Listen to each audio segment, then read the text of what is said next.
এই শুরু হলো আজকের দিন। সকাল কারো হয় সূর্য ওঠার আগে, কারো ঘুম বেলা গড়িয়ে ভাঙলেও দিন কিন্তু বসে থাকে না।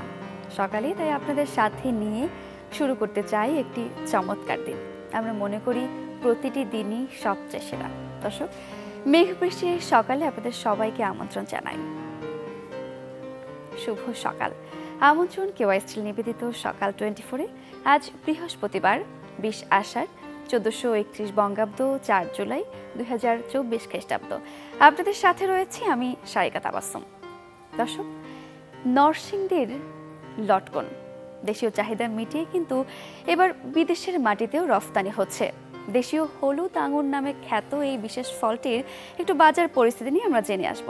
আমরা চলে যাব নরসিংদীতে। নরসিংদী থেকে যুক্ত হচ্ছেন আমাদের সহকর্মী সঞ্জিত সাহা। সঞ্জিত সাহা, শুভ সকাল। নরসিংদীর লটকনের খ্যাতি তো দেশ জুড়ে, এবার উৎপাদনও বেশ ভালো হয়েছে। কেনাবেচা কেমন চলছে, দাম কেমন পড়ছে? আপনার পেছনেই দেখতে পাচ্ছি থোকা থোকা রসালো ফল লটকন। আমরা একটু ঘুরেও দেখতে চাই বাজারটি। সারিকা, আপনি জানেন যে নরসিংদী যে সবজি প্রবণ একটি এলাকা এবং একই সাথে কিন্তু এখানে ফলের সমারোহ রয়েছে। বিশেষ করে কিন্তু নরসিংদী যে লাল মাটির অঞ্চল রয়েছে সেই অঞ্চলে কিন্তু লটকনের আবাদ সবচেয়ে বেশি ভালো হয় এবং এখানকার লটকন অত্যন্ত সুস্বাদু এবং আকারে বেশ বড় হয়, যার কারণে কিন্তু এখানকার লটকনের চাহিদা নরসিংদী থেকে ছাড়িয়ে রাজধানী ঢাকা সহ দেশের বিভিন্ন অঞ্চলে রয়েছে। শুধু তাই নয়, এখানকার লটকন কিন্তু দেশের চাহিদা মিটিয়ে বিদেশে রপ্তানি করা হচ্ছে। তো এই লটকন কিন্তু বিদেশে রপ্তানি করে বৈদেশিক মুদ্রা অর্জন করছে। আপনি দেখবেন, আমি নরসিংদীর এই মুহূর্তে দাঁড়িয়ে আছি নরসিংদীর চৈতন্যা বাজারে। চৈতন্যা যে বাজারটি রয়েছে, ওই বাজারটিতে দেখবেন যে এখানে আসলে সকাল থেকে যে ক্রেতা বিক্রেতা যারা রয়েছে তারা কিন্তু আপনার এই বাজারটিতে এসেছে। তারা কিন্তু লটকন অর্থাৎ বাগান থেকে লটকন সরবরাহ করে কিন্তু তারা এখানে নিয়ে আসছে। আপনি দেখবেন যে এখানকার যে লটকনগুলো রয়েছে বেশ বড় সাইজের একটি লটকন, বড় সাইজের লটকন। এই লটকনগুলো কিন্তু বেশ চাহিদা রয়েছে। এই লটকনের চাহিদাও কিন্তু বেশ। এই বাজারটিতে স্থানীয় যারা রয়েছে আশেপাশে তারা কিন্তু এখানে লটকন সরবরাহ করছে এবং আমরা একটু কথা বলার চেষ্টা করি এখানকার লটকনগুলার দাম কত রয়েছে, কি আসে বিষয়। লটকন কত কেজি বিক্রি হচ্ছে, এখানকার লটকনের চাহিদাটা কেমন, একটু বিস্তারিত বলুন। চাহিদা ভালো, কিন্তু আমরা লটকন বেচছি 110 টাকা করে, 85 টাকা করে বেচছি কেজি লটকন। এই নরসিংদীর লটকনগুলো কোথায় কোথায় যায়, এটার চাহিদাটা কোথায় রয়েছে? সারে বাংলাদেশে যায় এগুলি, এটা খালি একটা জানবো সারে বাংলাদেশে চলে, সব ব্যাপারী আইয়ে নেয়। তো এটার চাহিদা ভালো, মোটামুটি সাপ্লাই নেয়। আমরা একটু আরেকজনের সাথে কথা বলার চেষ্টা করি। নরসিংদী যে লটকন আসলে এটা কি পরিচর্যা করতে হয় এবং এখানে বাজার কোথায় কোথায় যায় এবং এটা কি বাংলাদেশেই যায় না বিদেশেও বিক্রি হয়, একটু বলতে। বিদেশে যায়, মালয়েশিয়া যায়, তারপরে সৌদি আরব যায়, বাংলাদেশে সব জায়গায় যায়। চট্টগ্রাম, সিলেট, তারপরে ঢাকা, সব জায়গায় যায়, বগুড়া। লটকন চাষ করে আপনারা কেমন লাভবান? মোটামুটি আছি লাভবান। আমরা আরো কৃষক রয়েছে এখানে। এখানে লটকন মূলত আবাদ করতে কেমন খরচ হয়, এটাতে লাভ কেমন বা সময় কেমন লাগে, একটু বিস্তারিত। আসলে আমাদের লটকন যে আবাদরা, এটা ইনশাল্লাহ মানে স্বল্প পরিমাণ খরচ হয় এবং ইনশাল্লাহ অধিক আমরা লাভবান হই। এবং আমাদের যে বাজারের লটকন ইনশাল্লাহ আমি নিজে 120 টাকা কেজি বিক্রি করছি এবং 80 টাকা কেজি বিক্রি করছি। আর এই লটকন মানে বিভিন্ন ডিস্ট্রিক্টে এবং দেশের বাইরে এগুলি ইনশাল্লাহ যায় এবং আমরা বিক্রি করে আমরা ইনশাল্লাহ বহুত পরিমাণে অর্থ উপার্জন করতে পারি এবং আমাদের ফ্যামিলি নিয়ে মানে খুশিভাবে আমরা চলাফেরা করতে পারি। এটাই আমাদের সবচেয়ে আল্লাহর কাছে শুকরিয়া আদায় করি। দর্শক, আপনারা আমরা একজন কৃষক যিনি রয়েছে তিনি আসলে বলছিলেন যে আসলে এই যে লটকন এটি কিন্তু স্বল্প সময়ে একটি লটকন এবং এই অল্প সময়ে এটি চাষ হয় এবং এখানে লাভও কিন্তু বেশি হয়। তো আমরা আসলে এই যে ঢাকা সিলেট মহাসড়কের পাশে যে বাজারটি রয়েছে এটি মূলত ভোর 6টা থেকে 8টা সাড়ে 8টা পর্যন্ত এই বাজারটা চলে এবং আশেপাশে যে লটকন রয়েছে সেই বাগান থেকে কিন্তু লটকন এখানে আসে এবং এখান থেকে কিন্তু দেশের বিভিন্ন জেলায় চলে যায় এবং এই বছর নরসিংদীতে প্রায় 1900 হেক্টর জমিতে কিন্তু লটকনের আবাদ হয়েছে এবং যেটা কিন্তু গত বছরের তুলনায় কিন্তু প্রায় 200 হেক্টর বেশি এবং এবারও কৃষি অফিস বলছে যে এবারও লটকন কিন্তু বিদেশি রপ্তানি করে কিন্তু ব্যাপক পরিমাণ বৈদেশিক মুদ্রা অর্জন করবে। তো এই ছিল সর্বশেষ অবস্থা। সারিকা সন্দেশ শাহ, আপনাকে ধন্যবাদ। দর্শক, আমরা দেখছিলাম লটকনের বাজার বেশ জমজমাট হয়ে উঠেছে এবং এই লটকন কিন্তু বৈদেশিক মুদ্রা অর্জনে যেমন অবদান রাখছে তেমনি দেশীয় কৃষকরাও স্বাবলম্বী হচ্ছে এবং লাভবান হয়ে উঠছে। আমরা এমনটি জানছিলাম। এবার একটু আমরা বন্যা পরিস্থিতির খবর জানব। ভারী বৃষ্টিপাত না হয় কয়েক জেলায় কমতে শুরু করেছে বন্যার পানি, তবে দুর্ভোগ কমেনি মানুষের। এদিকে যান চলাচল স্বাভাবিক হওয়ায় ফিরতে শুরু করেছেন সাজেকে আটকে পড়া পর্যটকরা। রাঙামাটির বাঘাইছড়িতে এইচএসসি পরীক্ষার কেন্দ্র প্লাবিত হওয়ায় আজকে পরীক্ষা স্থগিত করা হয়েছে। ফেনীর ফুলগাজী ও পরশুরামে বাঁধে ভেঙে প্লাবিত এলাকা থেকে নামতে শুরু করেছে পানি, তবে এখনো বিপদ সীমার উপরে মুহুরী নদীর পানি। শেরপুরে 2 উপজেলার 3টি নদীর বাঁধে দেখা গিয়েছে ভাঙন। এছাড়া বাঁধ উপচে তলিয়েছে মাছের ঘের, বিধ্বস্ত কয়েক কিলোমিটার কাঁচা পাকা সড়ক, ক্ষতিগ্রস্ত হয়েছে আমনের ক্ষেত। মেঘালয়ে ভারী বৃষ্টি না হয় উন্নতি হয়েছে সুনামগঞ্জ ও সিলেটের বন্যা পরিস্থিতির। উত্তরাঞ্চলেও প্লাবিত নিচু এলাকা, পার্বত্য 3 জেলায় শঙ্কা বেড়েছে পাহাড় ধসের।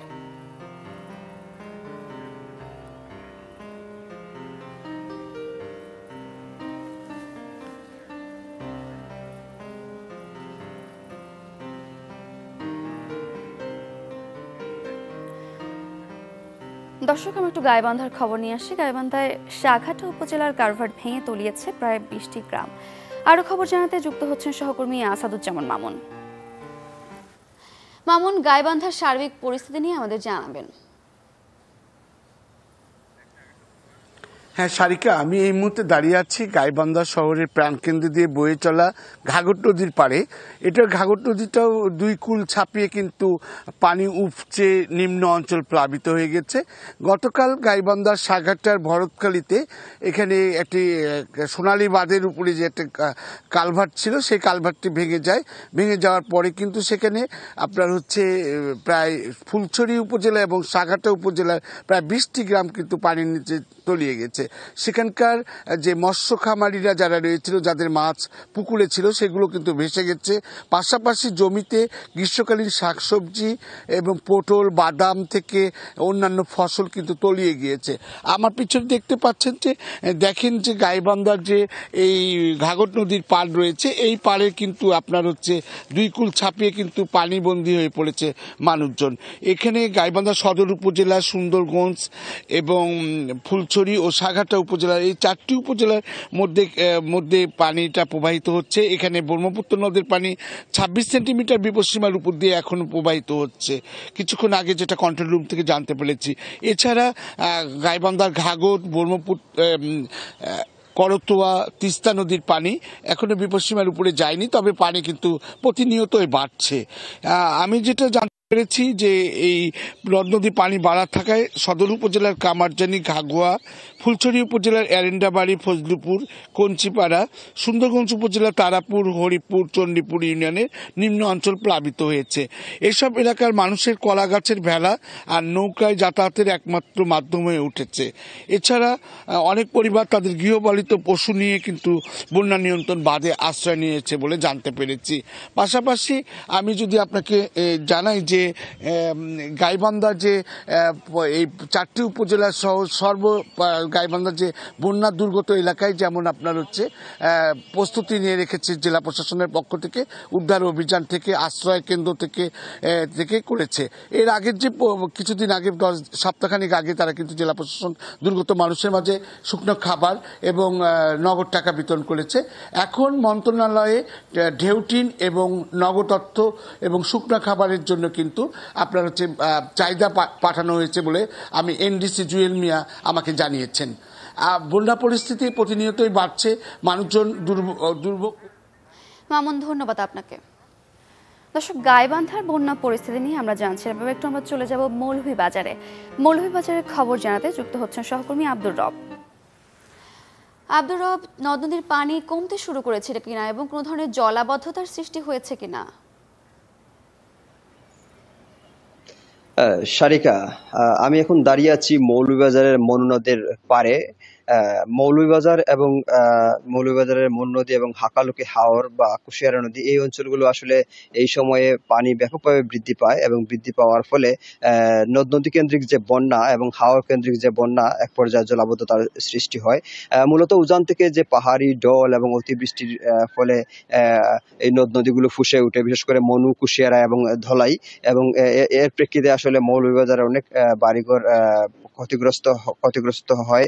এবং পাশাপাশি এই যে কুশিয়ারা নদী এবং মনু নদী, বিশেষ করে কুশিয়ারা নদীর যে পানি, সেই পানিগুলোর কারণে আসলে হাওর এক ধরনের টইটম্বুর হয়ে যায়। আমি যদি একটু মনু নদের চিত্র আপনাদের দেখাই, এই নদী গত দুদিন আগেও ভয়াবহ রূপ ধারণ করেছিল। বিপদসীমার প্রায় 50 সেন্টিমিটার উপরে চলে যায় এই নদী, এবং একদিনে এই নদীর দুইটি পয়েন্টে, একটি পয়েন্টে 400 সেন্টিমিটার পানি বৃদ্ধি পেয়েছিল এবং আরেকটি পয়েন্টে 275 সেন্টিমিটার পানি বৃদ্ধি পেয়েছিল একদিনে। এবং এই একদিনে হঠাৎ করে এই পানি বৃদ্ধির ফলে জনমনে একটা আতঙ্ক তৈরি হয়েছিল। তো গত দুদিন আগে যে আতঙ্ক এই নদী পাড়ে ছিল, সেই আতঙ্কটা কিছুটা হলেও দূর হয়েছে, পানি অনেকটা কমেছে। কিন্তু পানি কমলেও এখনো বিপদসীমার উপর দিয়ে পানি প্রবাহিত হচ্ছে। এর পাশাপাশি হচ্ছে যে এখানকার যে মানুষ, যারা প্রায় 3 লক্ষ মানুষ দুর্ভোগে রয়েছেন এবং প্রায় 8,000 মানুষ এখনো আশ্রয় কেন্দ্রে রয়েছেন, এই দুর্ভোগ কবলিত মানুষ। জেলা আব্দুর রব, আপনাকে অসংখ্য ধন্যবাদ। দর্শক, তৃতীয় দফায় মৌলভীবাজারে বন্যা পরিস্থিতি নিয়ে আমরা জানছিলাম, কিন্তু আসার খবর হলো বন্যা পরিস্থিতি, নদ নদীর পানি কিছুটা কমতে শুরু করেছে। প্রত্যাশা রাখছি খুব দ্রুতই এই দুর্ভোগ কেটে উঠবে। দর্শক, আমরা এবারে চলে যাব পত্রিকায়, দেখে নেব আজকের দিনের প্রধান শিরোনামগুলো। আমরা শুরু করব বরাবরের মতোই সমকাল দিয়ে। সমকালের শুরুতেই যে শিরোনামটি আমি পড়ছি, আওয়ামী লীগের প্রস্তাবিত কমিটিতে পদবাণিজ্য, টাকার বিনিময়ে বিতর্কিত ও অপরাধীর নাম প্রস্তাব, 10 থেকে 50 লাখ টাকা নিয়েছেন শীর্ষ নেতারা, দামি গাড়ি উপঢৌকন দিয়ে পদ পাচ্ছেন হত্যা মামলার আসামি, কারো কাছ থেকে টাকা বা উপহার নেইনি, কে কি বলল তাতে কিছু যায় আসে না, বলেছেন আবু আহমেদ মোন্নাফি, সভাপতি, ঢাকা মহানগর দক্ষিণ আওয়ামী লীগ। সম্পর্ককে নতুন রূপ দিতে চায় ঢাকা বেইজিং, প্রধানমন্ত্রী চীন যাচ্ছেন 8 জুলাই, উন্নয়ন অংশীদারিত্ব বাড়াতে আগ্রহ, পশ্চিমা দেশগুলো রাখছে তীক্ষ্ণ দৃষ্টি, রিজার্ভ বাজেট উন্নয়ন প্রকল্প বাস্তবায়নে বাংলাদেশ খুঁজছে ঋণ সহায়তা। দর্শক, সমকালের প্রধান শিরোনামগুলো আমরা দেখছিলাম, এবার একটু আমরা চলে যাব প্রথম আলোতে, এক নজরে দেখে নেব প্রথম আলোর প্রধান শিরোনামগুলো। ছড়িয়ে পড়েছে কোটা বাতিলের আন্দোলন। 2018 সাল পর্যন্ত সরকারি চাকরিতে 56% কোটা ছিল। ওই বছর কোটা সংস্কার করে 10% করার দাবিতে আন্দোলনের নামে শিক্ষার্থীরা।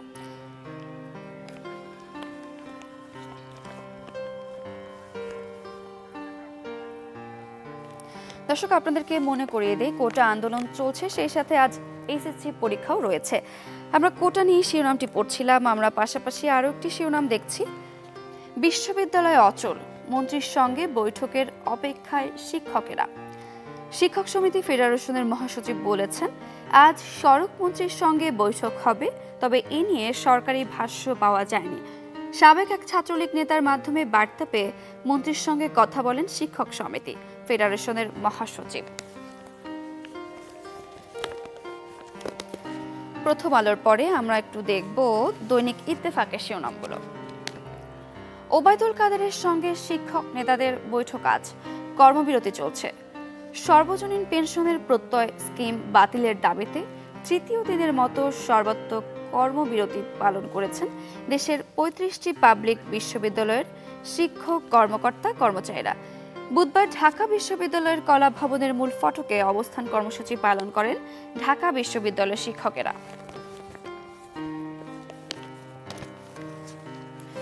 যুক্তরাজ্যের সাধারণ নির্বাচন আজ, 14 বছর পর ক্ষমতায় ফিরতে পারে লেবার পার্টির রেকর্ড 34 বাংলাদেশি বংশোদ্ভূত প্রার্থী লড়ছেন।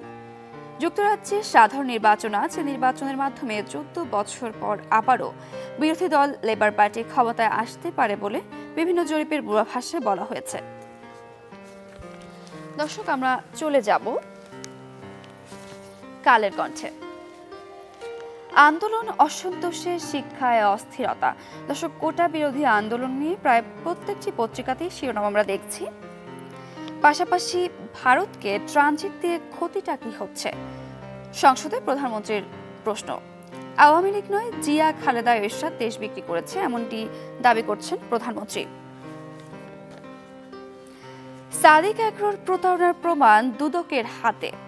নিষিদ্ধ ব্রাহ্মা জাতের 18টি গরুর মধ্যে 6টির সন্ধান।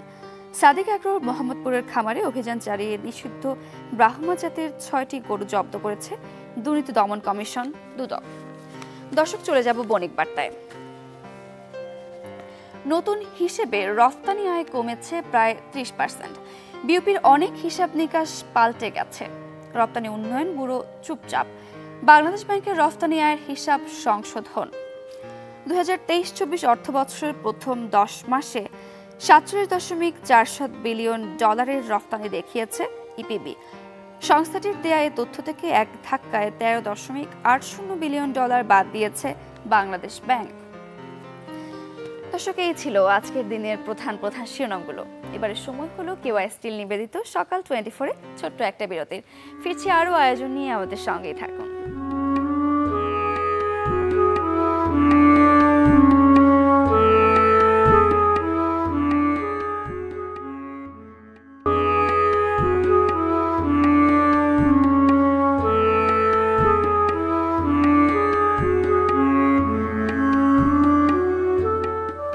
ফিরে এলাম বিরতির পর। আবারও আমন্ত্রণ কেওয়াই স্টিল নিবেদিত সকাল 24-এ। দর্শকের একটু আমরা আবহাওয়া বার্তা জেনে নেব। গেল দিন সারা দেশে বৃষ্টি হয়েছে এবং আজও 4 বিভাগে বৃষ্টির সম্ভাবনা রয়েছে। কমতে পারে তাপমাত্রাও। আমরা একটু এক নজরে দেখে আসব কোন বিভাগগুলোর কি অবস্থা, সেই পূর্বাভাসগুলো, সেই সাথে গেল 24 ঘন্টার তাপমাত্রার রেকর্ডও আমরা জানব।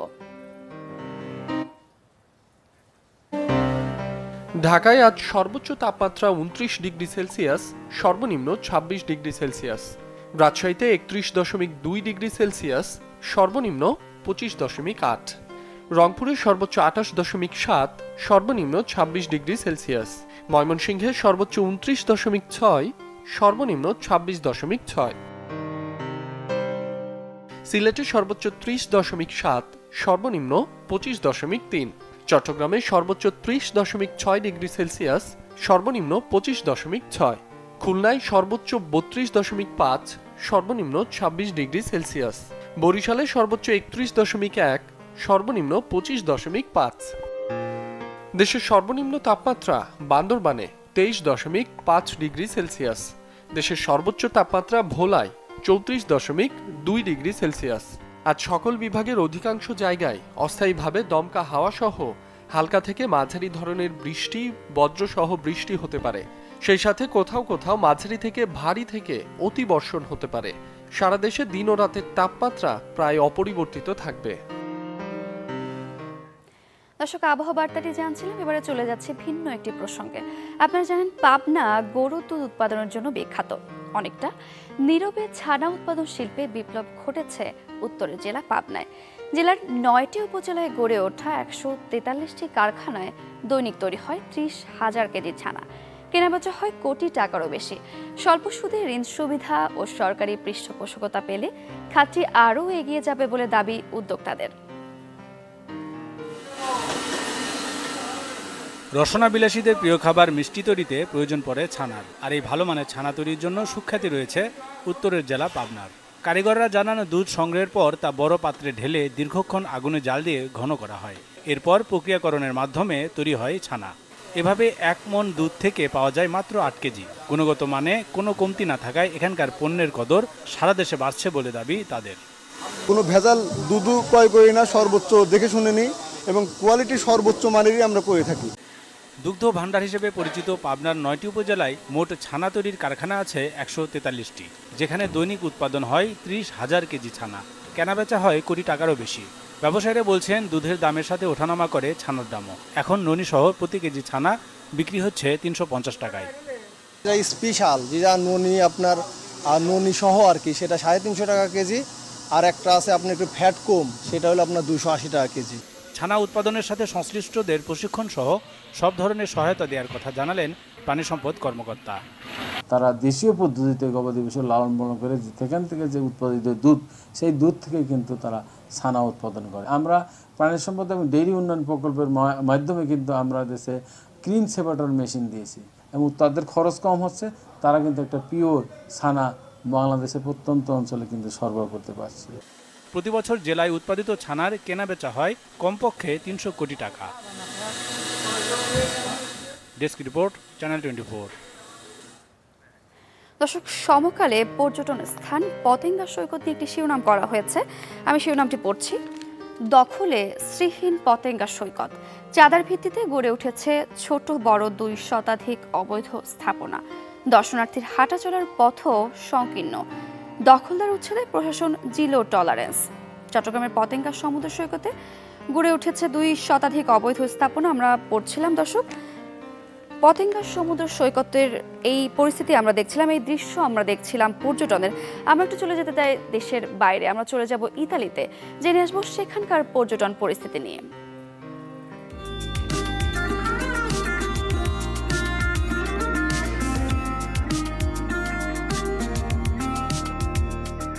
ইউরোপের ইতিহাস, ঐতিহ্য ও শিল্প সংস্কৃতির এক অনন্য তীর্থভূমি ইতালি।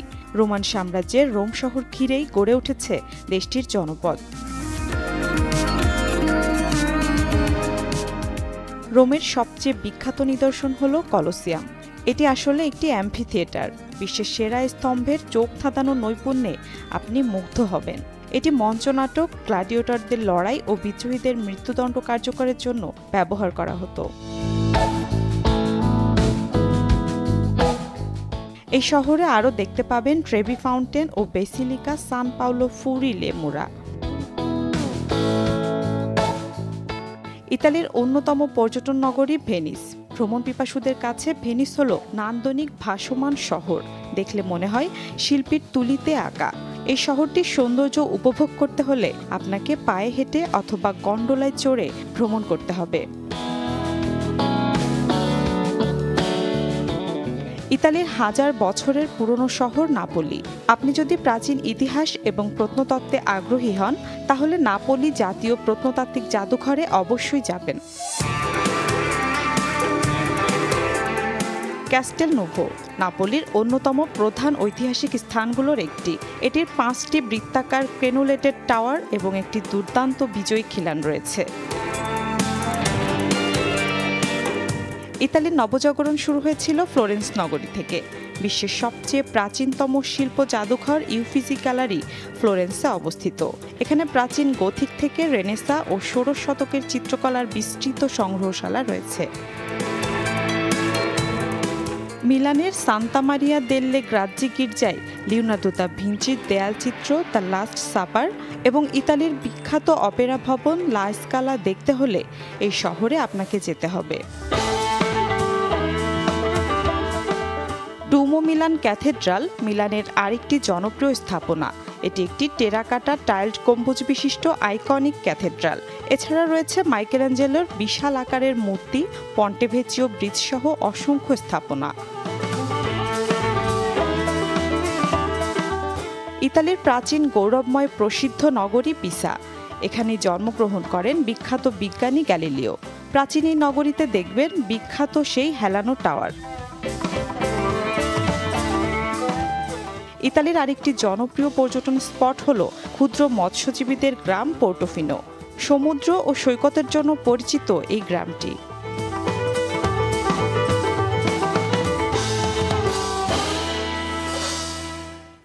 দর্শক, এই ছিল কেওয়াই স্টিল নিবেদিত সকাল 24 আজকের আয়োজনে। দেখা হবে আগামী পর্বে। সবাই ভালো থাকুন, সুস্থ থাকুন। শুভ সকাল।